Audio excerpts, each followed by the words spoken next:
do amigo. E aí, pessoal, juntando essa questão aí do Red Scout, a gente tem este vídeo aqui que eu vou passar pra vocês e vou reagir com vocês, tá? Então eu vou botar meu fone do Galvão, tá? E daqui a pouco a gente vai reagir a esse vídeo aqui. Porque quem é esse senhor aqui? Vocês vão saber quem é este senhor aqui, beleza? Então, segundo fontes aí do YouTube Sport Markets, inclusive a fonte aqui é esses caras. Então os créditos desse vídeo aqui vai para esses caras aqui da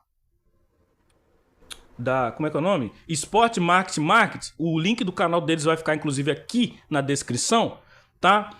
É o seguinte, o CFO da Vasco SAF, Rafael Viana, participou do podcast Sport Markets. Veja como foi. E aí eles fazem um resumo aqui, tá? Que eu vou passar para vocês aqui no vídeo aqui. Mas eu também queria ler uma parada aqui para vocês aqui que eu acho importante, ó.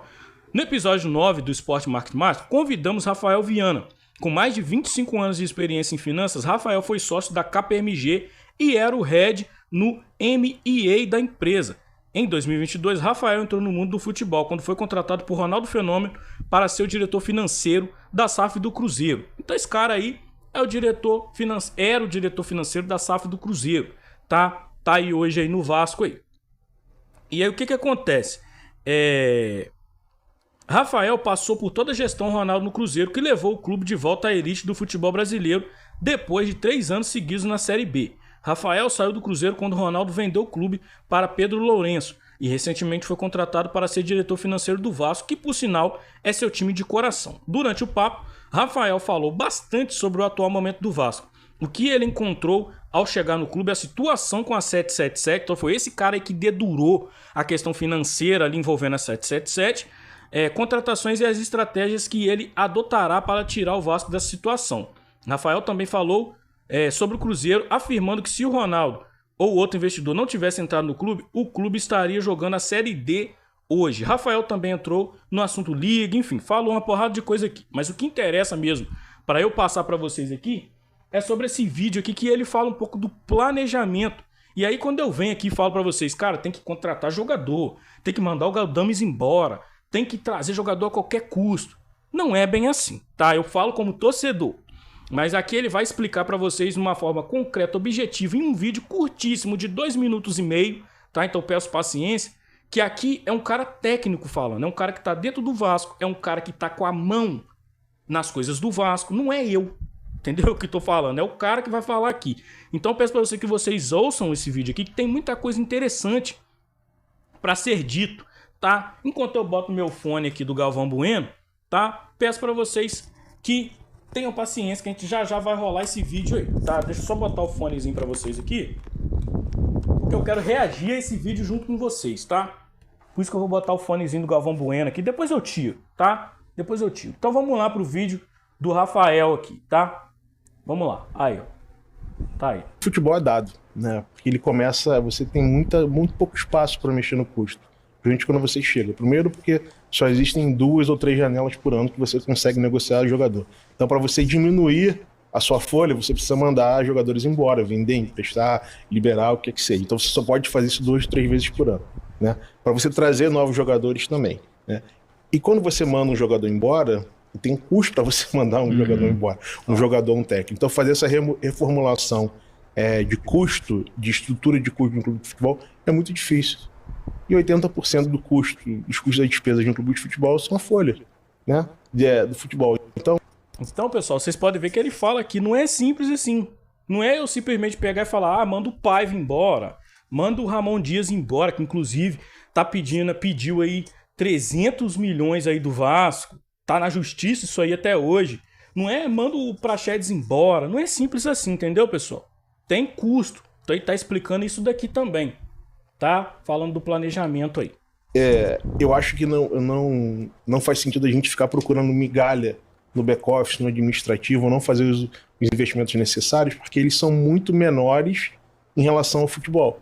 Às vezes o salário de um jogador paga toda a folha administrativa, dependendo do tamanho das coisas, né? E que se você tem um back-office bem estruturado, você consegue fazer que no longo prazo a sua despesa com futebol seja menor.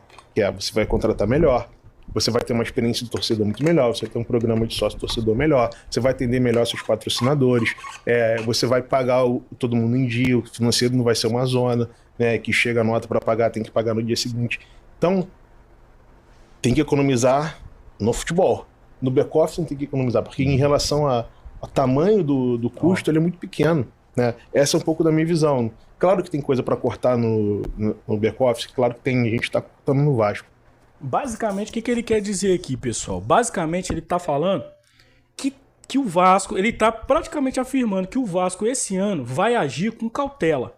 Então, quando a gente vem aqui e fala de Reinier, quando a gente vem aqui e fala de mandar o Serginho embora de qualquer jeito, quando a gente vem aqui e fala, por exemplo, que vai vir o Mina, sabe? É sobre isso que ele está falando, porque o planejamento do Vasco é para 2025. Se o Vasco chegar bem financeiramente até 2025, por isso que a gente tem que torcer para que o Vasco não caia para a segunda divisão, porque o Vasco se mantendo na primeira divisão, as receitas vão ser maiores, as questões ali de cota de TV vão ser maiores. E aí ele está falando aqui que é ter essa paciência de saber fazer os cortes na hora certa, de saber enxugar a folha na hora certa. Muito diferente dessa maldita austeridade que o Jorge Salgado pregou no Vasco durante tempos. O Campelo também pregou no Vasco durante tempos. Então aqui eu não estou elogiando esse cara aqui, não estou elogiando o Pedrinho, só estou falando que temos que ter paciência para que as coisas no Vasco, lá na frente, em 2025, a gente tenha um ano mais tranquilo para contratar jogadores, para poder ter uma gestão melhor ali com relação às coisas. Por isso que eu tô falando com vocês, tô trazendo esse vídeo aqui, porque é um cara técnico explicando a situação. Ou seja, se o Vasco se mantiver ali, igual o Cruzeiro foi, vocês lembram do Cruzeiro na Série B? Subiram voando, amigo. Esse cara que tava lá, voando. Montaram um time ali mais ou menos bom ali, tiveram um planejamento todo ali, subiram. O objetivo do Ronaldo, obviamente, foi atingido, que ele conseguiu vender o Cruzeiro por muito mais do que ele comprou. E aí, isso no Vasco, essa organização é o que eu priorizo, é o que eu enxergo que seria bom para o Vasco. Essa organização, que é o que ele está pregando aqui. Para um 2025, quem sabe, melhor, um 2025 de grandes jogadores, um 2025, por exemplo, que é logo ali, tá? Um 2025 de time mais estruturado.